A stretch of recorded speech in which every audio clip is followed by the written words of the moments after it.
Good evening, praise the lord. સાંજની સલામ. મિત્રો, ફરીવાર પ્રભુનું પવિત્ર નામ લેવાના માટે સુંદર તક મળી છે, નહીં? Praise the lord.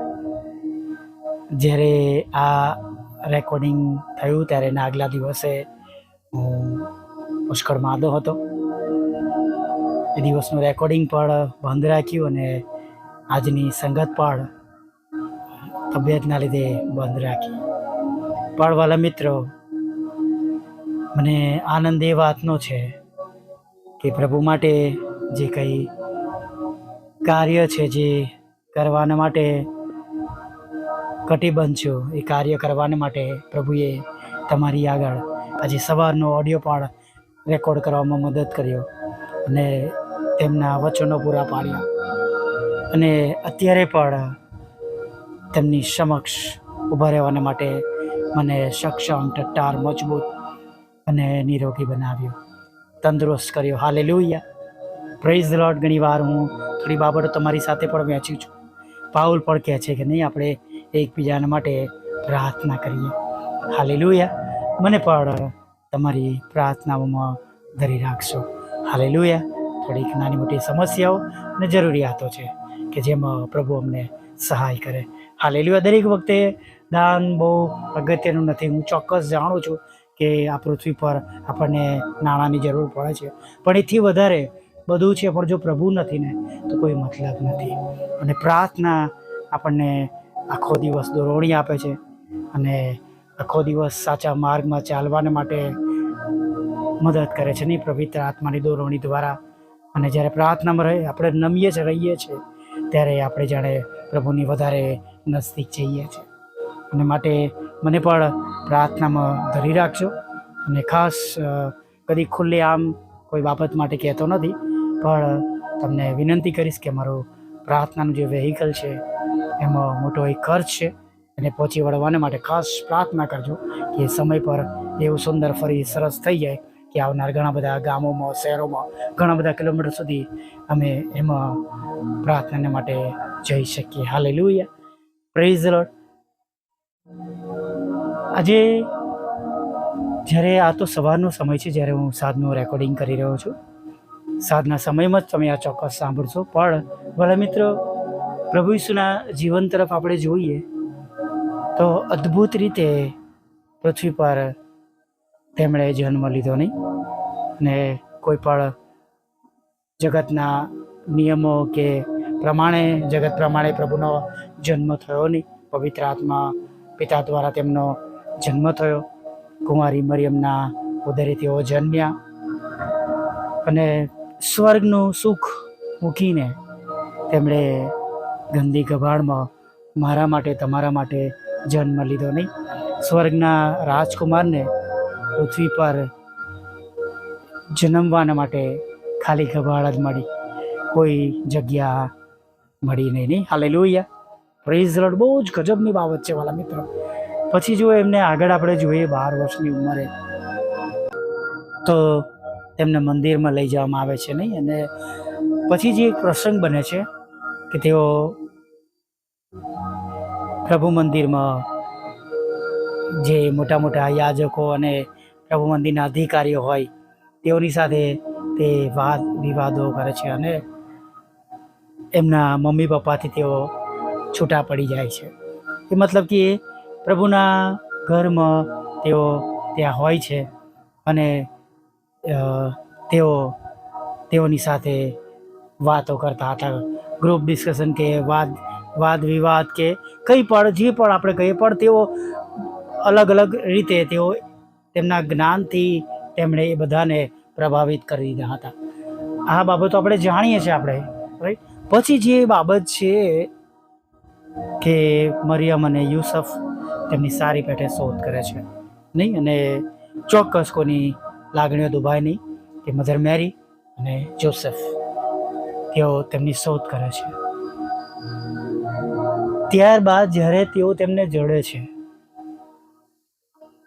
મંદિરની અંદર, તેઓ ધર્મગુરુઓની સાથે હોય છે.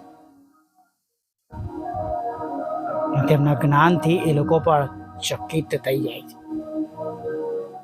ચોક્કસ તેઓ મરિયમ તેમને જાણે કમ્પ્લેનના રૂપમાં કહે છે, બેટા તે અમારી સાથે આવી રીતે તું અમારી સાથે આવી રીતના કેમ વર્ત્યો, તે આવું શું કામ કર્યું કે મેં દુઃખી થઈને મેં તારા પિતાએ તારી શોધ કરી. તે પ્રભુ શું કહે છે કે તમારે જે શોધ કરવાની હતી સીધી બીજે બધા જોડે નહીં, પણ કે સીધા ચર્ચમાં આવીને મારી શોધ કરવાની કે મારું પિતાનું ઘર. પણ ત્યાર પછી જો તમે જુઓ તો કહે છે કે ત્યાં લખવામાં આવ્યું છે કે તે આધીન રહ્યા. એમના પિતા સુથાર હતા, યુસફ, અને તેઓ સુથારી કામમાં કહે છે તેમનો હાથ તેમને મદદ કરતા હતા અને આધીન રહ્યા. ભલા મિત્રો, જે બાળક તરીકેની આધીનતા, જુવાન તરીકેની આધીનતા, એ પ્રભુ ઈસુ બહુ જબરજસ્ત આપણને બધાને એક નમૂનો આપે છે. તેમની જવાબદારીઓ હતી કે તેઓ પિતાની ઈચ્છા પ્રમાણે કરવા આવ્યા. અને આપણે જોઈએ છે માર્કની અંદર જે યર્દન નદીમાં તેઓ જઈ અને માથી માર્ક લોકને આપણી સુવાર્તા આપણે જોઈએ છીએ. કહેવાનો મતલબ કે તેઓ યોહાન બાપ્તિસ્મા પાસે જાય છે અને ત્યારબાદ બાપ્તિસ્મા લે છે, પરીક્ષણ તેમનું થાય છે, રાનમાં જાય છે, તેઓ સેવાની શરૂઆત કરે. જવાબદારી બધી જ હતી, પણ તેઓએ એક એવું શિસ્તમય જીવન જીવ્યું કે જેમાં કોઈ વ્યક્તિ કોઈ રીતે તેમની ભૂલ કાઢી જ ના શકે. એક દીકરા તરીકે અને ત્યારબાદ જે તેમણે મિનિસ્ટ્રી ચાલુ કરી તેમાં પણ તેમણે બહુ અદ્ભુત રીતે કાર્ય કર્યું. મનુષ્ય હતા, મનુષ્ય રૂપમાં હતા, શરીરમાં હતા, અને ત્યારે તેમણે આ બધા કામો કર્યા છે. Praise the lord, hallelujah. અને ખરેખર વાલા મિત્રો, આજે તમે જુઓ કે બાળકો એટલા બધા આધીનતામાં નથી, મા બાપના કહેવામાં નથી. ક્ષમા કરજો આ કહેવાને માટે. આપણે જાણીએ છીએ આપણે બધાના ઘરોમાં બાળકો છે અને આપણે જુદા જુદા પ્રસંગોથી આપણે વાફિક છે. બાળકો આજ્ઞાઓ પાળતા નથી, મા બાપના હુકમ માનતા નથી, અને જે પ્રમાણે પ્રેઝન્ટેબલ જીવન હોવું જોઈએ ઘણી જગ્યાએ એ જીવન પણ નથી, કેમ કે તેઓ જગતનું જીવન જીવતા હોય છે. કંઈ વધારે બોલવાની જરૂર નથી, પણ વાલા મિત્રો આપણે જાણીએ કે તેઓ ખ્રિસ્તમાં નથી નહીં. અને માતા પિતાને આધીન જે રહેવાની વાત છે એમાં પણ બહુ ઓછા બાળકો માતા પિતાને આધીન રહે છે અને પોતાનું જીવન તેઓ પસાર કરે છે. Hallelujah, praise lord. બહુ ઉત્તમ નમૂનો તેમણે આપ્યો છે કે તેમણે એથી વિશેષ પણ આપણે જોઈએ તો જે સેવા કરી રહ્યા છે, સેવા તો કરવાની જ છે. ક્ષમા કરજો, એ ખરાબ લાગી એવી વાત છે, પણ જે કંઈ પ્રભુ તરફથી દોરવડી મળી છે એ હું બોલી રહ્યો છું. સેવક કે સેવિકા છે તો આપણે આપણા કુટુંબ માટે પણ આપણી પૂરેપૂરી જવાબદારીઓ રાખીએ. ઘણા બધા આપણે એવી બાબતો સાંભળી છે કે ભાઈ ડૉક્ટરનો છોકરો ડૉક્ટર જ બને, રાઈટ, અને કે એન્જિનિયરનું એન્જિનિયર બને. બધી જગતની બાબતો કહેવો તો આપણે જાણીએ છીએ, પણ પ્રભુના સેવક સેવિકાઓમાં એવું નથી હોતું. અને ઘણી બધી વખત સેવક અને સેવિકાના બાળકો પણ આવડા માર્ગ પર હોય છે, વધારે હોય છે એવું પણ આપણે જોઈએ છે, નજદીકથી આપણે જોઈએ છે. અને ઘણી જગ્યાએ એવું મોલ હોવાના કારણે ઘણા પિતાઓ જે સેવા કરે છે તેઓ ના પણ કહે છે કે બેટા તું જોબ કરજે, પણ તું સેવામાં ના આવીશ નહીં. અને ઘણી બધી એવી બાબતો છે વાલા મિત્રો, પણ તમે જુઓ કે પ્રભુએ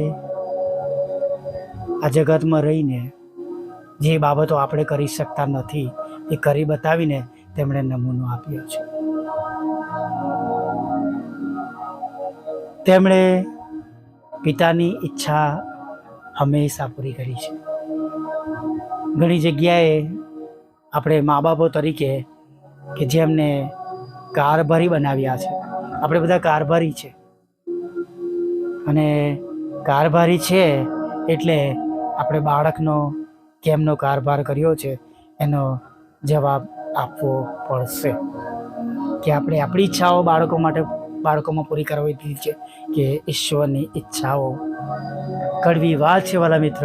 જો સમય હોય તો બદલાઈ શકાય છે, નહીં તો આજે આપણે પ્રભુની આગળ માફી પણ માગી શકીએ છીએ. આપણી પાસે સમય છે કે દિવસે આપણે ન્યાયના દિવસે પ્રભુની આગળ ઠપકાનું પાત્ર ન બનીએ. આ વિજ્ઞાનની પ્રાર્થના સાથે આપણે સાંજના સમયમાં આગળ વધીએ. વાલા પ્રભુ, અમે તમારી સ્તુતિ કરીએ છીએ અને તમારો પુષ્કળ આભાર માનીએ છીએ. પ્રભુ, આભાર માનતા, સ્તુતિ કરતા, આરાધના કરતા પ્રભુ તમારા ચરણોમાં નમી જઈએ છીએ. અને પ્રભુ, બહુ મોટું એવું ગંભીર શિક્ષણ તમે આજે અમને આપ્યું છે કે તમારા જીવન તરફ જોઈએ તો આધીનતાથી આજ્ઞા પાલન હતું. અને પ્રભુ, તમે સમર્પિત હતા ને પિતાની ઈચ્છા પૂર્ણ તમે કરતા હતા. પ્રભુ, આજે અમે ઘણા બધા લોકો પ્રભુ એવા દીકરા બની શક્યા નથી, અથવા અમને એવા દીકરા બનાવવામાં આવ્યા નથી પ્રભુ. તો અમે તમારી આગળ નમી જઈએ છીએ. અમને ક્ષમા કરજો પ્રભુ અમારી ભૂલો માટે. અને પરમેશ્વર, ખાસ કરીને જો પ્રભુ જેઓની પાસે તક છે હજી પણ પ્રભુ, તેઓ સર્વ પ્રભુ તમારી ઈચ્છા પ્રમાણે પ્રભુ તેમને બાળકોને મોટા કરે, આજ્ઞાંકિત પડે પ્રમાણે પ્રભુ પિતા તમે જે આજ્ઞાઓ આપી છે એ પ્રમાણે, તમે જે પ્રમાણે જોવા માગો છો એ પ્રમાણે એ બાળકોના જીવનો હોય પ્રભુ, એવી અમે પ્રાર્થના કરી છે. અંતના દિવસોમાં પ્રભુ પિતા તમારા સેવક અને સેવિકાના ઘરોમાં પણ પ્રભુ મજૂરો પેદા થાય પ્રભુ, મજૂરો ઉગી નીકળે પ્રભુ, એવી અમે પ્રાર્થના કરી છે કે પ્રભુ ફસલ ઘણી છે પ્રભુ, મજૂરો થોડા છે.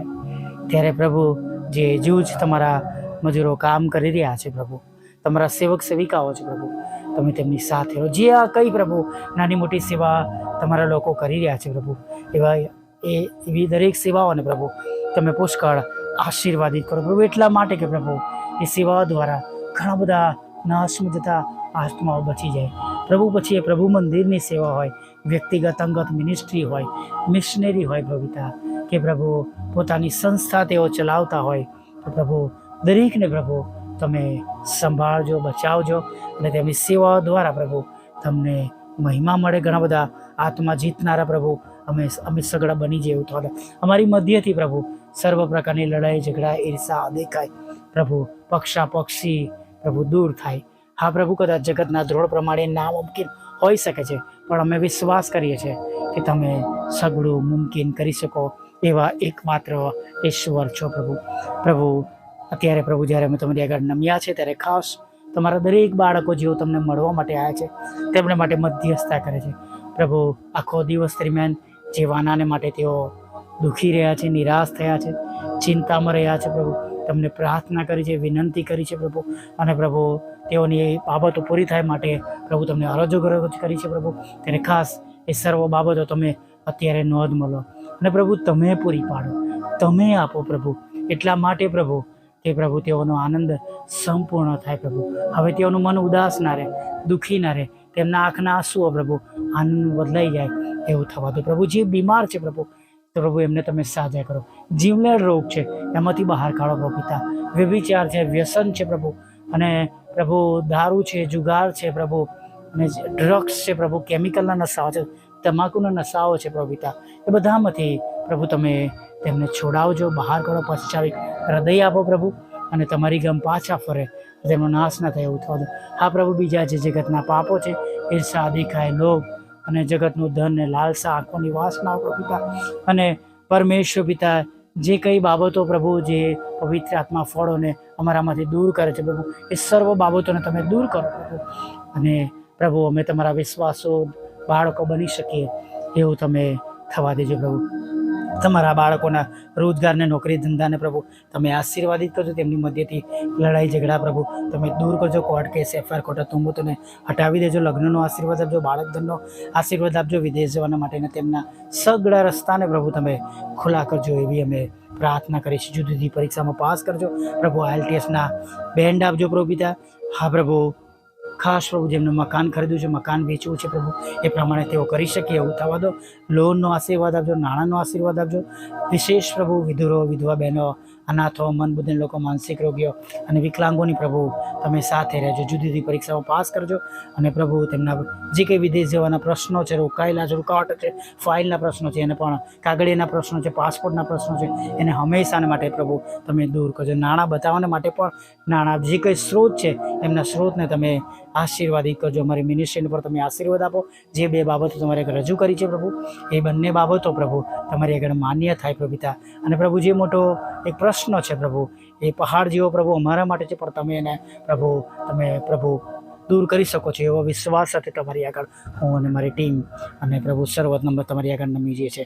દરેકને સાધના સમયે ખોરાક, વસ્ત્ર, અન્ન, પાણી આપજો. પાપોની ક્ષમા કરજો પ્રભુ પિતા.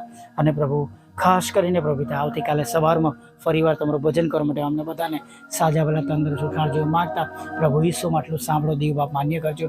આમીન, આમીન, આમીન.